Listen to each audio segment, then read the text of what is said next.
તમારી સંઘર્ષ કરવાની ક્ષમતા કેટલી છે અને તમે કેટલા પ્રયત્ન કરી શકો છો એ વાત નક્કી કરશે કે તમને સફળતા ક્યારે અને કેવી રીતે મળશે.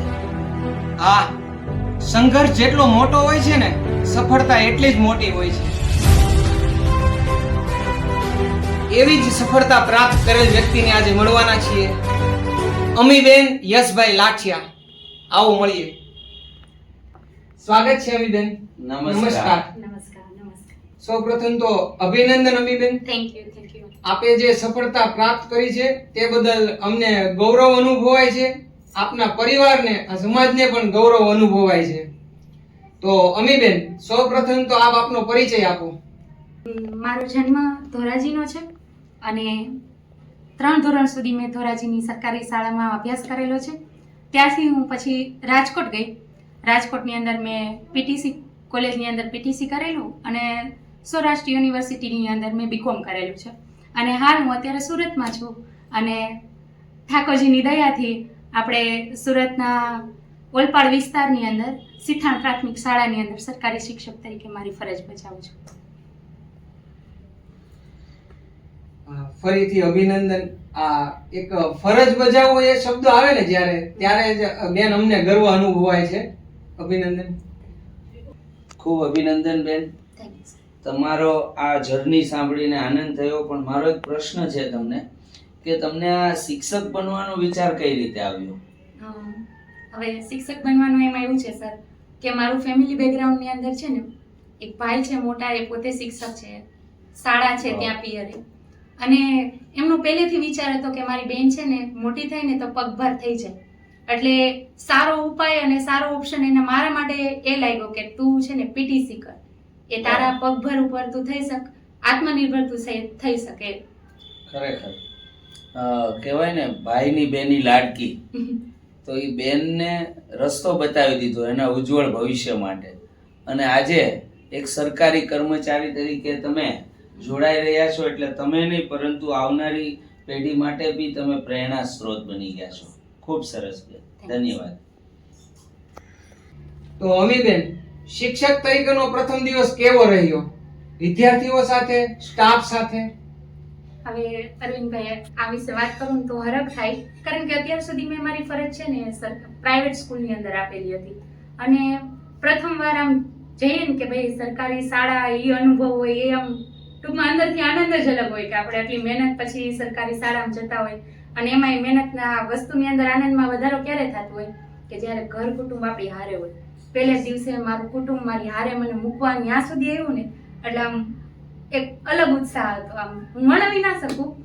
પછી ત્યાં જઈને બાળકોને જોયા, આપણને એમ થાય, બાળકોને મેં કીધું ખરા જ્યારે મારો પરિચય મેં એમને આપ્યો ને કે બહુ સંઘર્ષ થયો છે મારે તમને તમારા સુધી પહોંચવા માટે, એટલા માટે તમે મારા માટે બહુ કિંમતી છો, પ્રિસિયસ છો. આ બધી વસ્તુ જણાવી. અને સ્ટાફની વાત કરું તો સ્ટાફ એ મારો ખૂબ સરસ છે, મારી સાથે બહુ લિબરલી બધા વર્ક કરે છે. અત્યારે બધાના સ્વભાવ નેચર બહુ સરસ છે. મજા આવે છે નોકરી કરવામાં, અત્યારે નવા અનુભવ લેવામાં. આ જ્યારે અંદરનો આત્મો રાજી થાય ને ત્યારે આ આનંદની લાગણીઓ આવે છે. ખરેખર અમીબેન, એક કહેવત છે કે કોઈ પણ વૃક્ષ છે ને એ એની જડ સાથે જોડાયા વગર એનો વિકાસ ન કરી શકે. તમે જે આ વાત કરી ને કે પરિવારનો સપોર્ટ રહ્યો, તો એવો જ મારો એક પ્રશ્ન છે કે તમે આ સરકારી શિક્ષક બન્યા એ બહુ ગૌરવની વાત છે, પરંતુ આ ફરજ માટે તમારા પરિવારે શું સપોર્ટ કર્યો છે, તમે એ જરા જણાવો તો અમને ખ્યાલ આવે. બરાબર દિલીપભાઈ, એમાં એવું છે કે કોઈ પણ ક્ષેત્રની અંદર કદાચ મહેનત આપણા હાથમાં છે, પણ એ મહેનત કરવા માટે જે પૂરતો સપોર્ટ જોઈએ એ મને પરિવારમાંથી સંપૂર્ણપણે મળેલો છે એમ કહી શકાય. કારણ કે હું મહેનત કરું એ મારા હાથમાં છે, પણ એ કરવા માટે મને પૂરતો સપોર્ટ મમ્મીએ, પપ્પાએ ને યશે પૂરતો આપેલો છે, સમય આપ્યો છે તાકી હું મહેનત કરી શકું. તો બેન, આપની જો પરમિશન હોય તો હું તેમને સાથે લેવા માંગુ છું. ચોક્કસ. તો આપણી સાથે જોડાયા છે અમીબેનના મમ્મી અને એમના હસબન્ડ યશભાઈ. તો આજ બને છે હજી જે મારા મહેનત અને મારા સંઘર્ષ પાછળની હિંમત છે હજી પપ્પા છે જે બહાર છે ત્યારે કામથી જોડાઈ શક્યા નથી. એક મારા દેર છે જે ભાઈ તરીકેનું કાર્ય કરેલું છે મારા બધી મહેનતમાં, સંઘર્ષમાં, અને નાનકડો આ મારો ઢીંગલો જે મારું લકી ચામ છે આ આવ્યા પછી આ બધું સંઘર્ષ મહેનત કરવામાં મને એમ કહેવાય ને કે આમ મગજ દોડવા લાગ્યો કે નહીં મારે જીવનમાં આમ સંઘર્ષ કરવો છે અને સંઘર્ષ માટેની પૂરતી મહેનત અને એના માટે પૂરો સપોર્ટ આખા ફેમિલીમાંથી મળેલો છે. બહુ મજાની વાત છે બેન, કારણ કે બહુ ઓછા લોકો એવા હોય ને કે જેમને બધી તરફથી સપોર્ટ મળે અને ત્યારે જ તમે આ સફળતા સુધી પહોંચી શકો. પેલું કહેવાય છે ને કે કોશિશ કરને વાલે કી હાર નહીં હોતી और डर कर जीने वाले की नौका पार नहीं होती.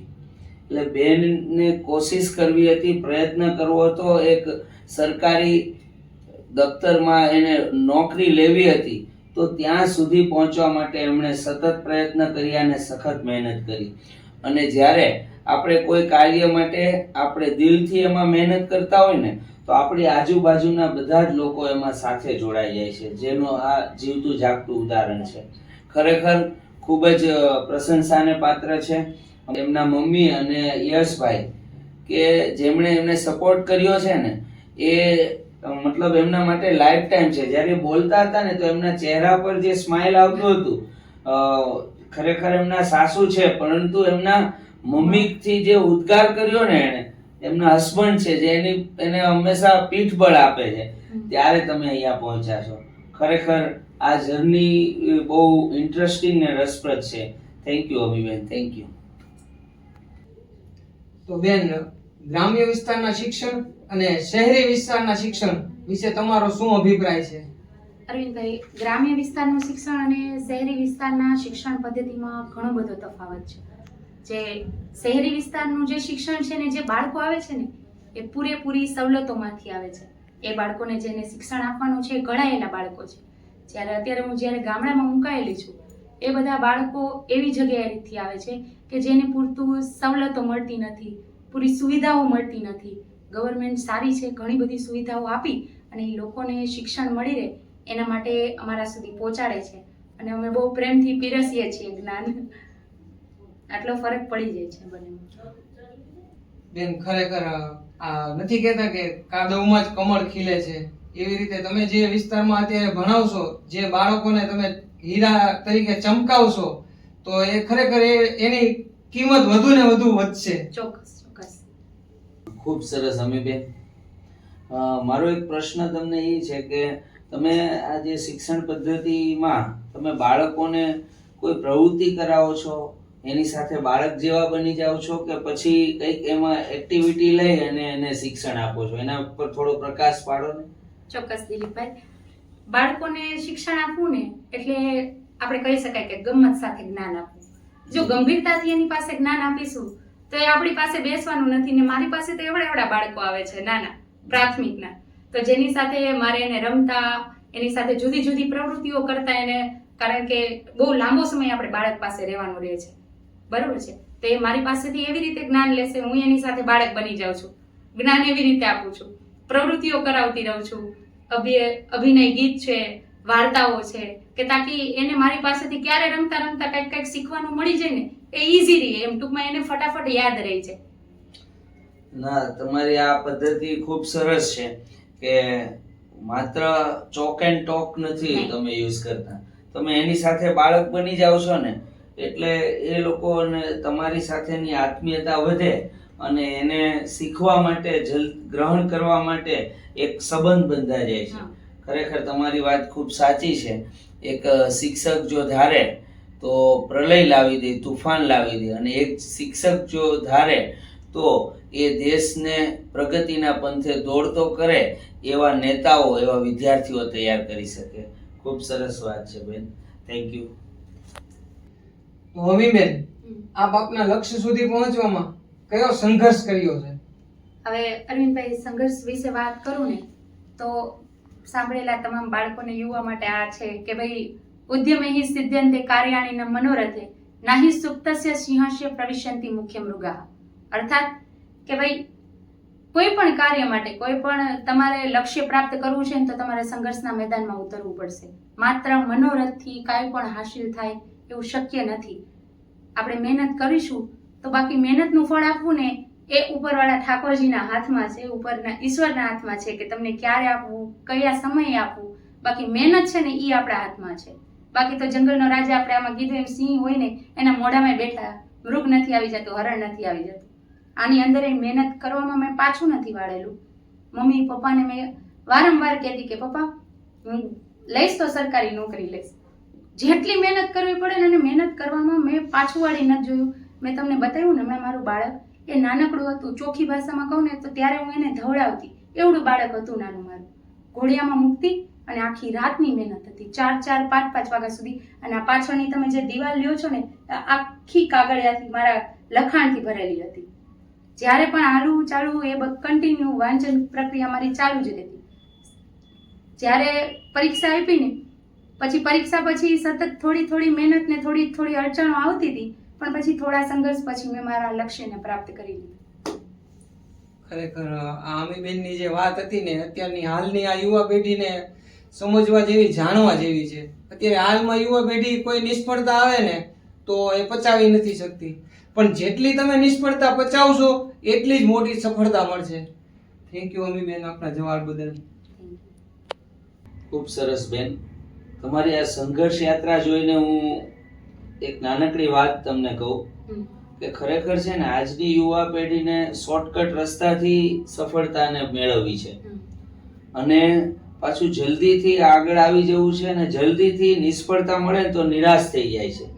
તો તમે સમાજને એવો શું સંદેશ આપવા માંગો છો? સમાજની દીકરીને એવો શું સંદેશ આપવા માંગો છો કે જેથી એ પણ તમારી જેમ અડગ રહીને ટકી રહે અને સફળતા સુધી પહોંચે? તો જણાવો. ખૂબ સરસ સવાલ છે દિલીપભાઈ આપનો. યુવા પેઢી માટે આ ખૂબ જરૂરી છે કે તમે કોઈ પણ મનોરથ કરો છો, તમે કોઈ પણ સંકલ્પ લ્યો છો કે મારે આ લક્ષ્ય સુધી પહોંચવું છે, તો લક્ષ્ય પામો નહીં ને ત્યાં સુધી આપણે ઘણી અસફળતા આવે, નિષ્ફળતા આવે. ઘણીવાર આપણે મનથી થાકી જાય છે, માનસિક થાકી જાય. મારો એવો એક પીરિયડ આવ્યો હતો કે આ વસ્તુ ભેગી નથી થતી, શું કરીશ હવે? પણ પછી આપણા ઈર્દ ગિર્દ આપણા માતા પિતાના વિચારો આવે, એનું મોઢું સમક્ષ આપણને દેખાય. આપણું બાળક હોય કે છતાં ચલો આપણે નાના છીએ, ભણીએ છીએ, તો આપણને હંમેશા આપણા મમ્મી પપ્પાનું મોઢું સામે રાખવાનું અને કન્ટિન્યુ વિચાર રાખવાનો કે જો હું આ પોસ્ટ ઉપર પહોંચી જઈશ અથવા હું મારું લક્ષ્ય આટલી ઝડપથી મેળવી લઈશ અથવા કદાચ વારે લાગે પણ હું મેળવી લઈશ તો હું એને શું સુખ આપી શકીશ, હું એને શું ખુશી આપી શકીશ. લાગશે, સમય લાગશે, થોડોક સંઘર્ષ ખૂબ લાગશે, પણ સંઘર્ષમાં હારવાનું નથી, થાકવાનું નથી, પણ ચોક્કસપણે તમને સફળતા મળશે એ પાકી છે. કારણ કે સંઘર્ષના મેદાનમાં ઉતરીશું એટલે આપણને સફળતાના શિખરો પ્રાપ્ત થવાના છે. જો દીકરીઓ વિશે કહું તો એવું કે અમુક સમય એવું થાય કે દીકરીઓ અમુક અભ્યાસ લઈને અટકી જતી હોય છે કે અમુક અડચણો આવી જતી હોય છે કે લગ્ન પછી પણ ઘણા પ્રોબ્લેમ ઊભા થતા હોય. તો આવા બધા પરિવારોને એક સજેશન છે, એક નાનકડી વિનવણી છે કે ત્યાં તમે અટકાવો નહીં, એને આગળ મદદ કરો અભ્યાસ કરવામાં. મોટું જીવતું જાગતું હું તમારું ઉદાહરણ છું કે મને કઈ રીતે પરિવારે સપોર્ટ કર્યો, મારા પિયરે કર્યો, એના જેટલો અને કદાચ એનાથી વિશેષ અહીંયા સપોર્ટ કર્યો અને કઈ રીતે હું આગળ વધી છું, લક્ષ્યને પામી છું એક સ્ત્રી તરીકે. બરોબર ને? આ મોટી વસ્તુ છે. અને સ્ત્રી આપણે એક ભાવિને ઊભું કરવાનું છે, સારું એવું સમાજને ઊભું કરવાનું છે. જો એનો વિકાસ થશે તો આપણા સમાજનો વિકાસ થશે, આપણા પરિવારનો વિકાસ થશે. ખૂબ સરસ બેન. અને કહેવાનું મન થાય કે નારી તું નારાયણી. ખરેખર તમે આ સંઘર્ષ પાર પડીને આજે સફળતાએ પહોંચ્યા છો ને છતાંય તમે પરિવારને શ્રેય આપો છો, એ બહુ મોટી વાત છે. પરંતુ તમે નારાયણી તરીકેનું બિરુદ પામી ગયા છો. તો આ સમાજને આટલો મોટો તમે સંદેશ આપો ને એ બદલ તમારો ખૂબ ખૂબ આભાર. તમારો કિંમતી સમય આપ્યો અને આવી જ રીતે જો સમાજની દીકરીઓ પ્રેરણા સ્ત્રોત બને અને અભ્યાસમાં ધ્યાન આપે કે અલગ અલગ ક્ષેત્રમાં જો પોતાનું યોગદાન આપે તો દેશનો ખરેખર વિકાસ થાય અને એક નવા રાષ્ટ્રનું, નવા સમાજનું નિર્માણ થાય. તો આવા જ પ્રેરણા સ્ત્રોત એવા અમીબેન, તમને થેન્ક યુ સો મચ, આભાર. નમસ્કાર. નમસ્કાર.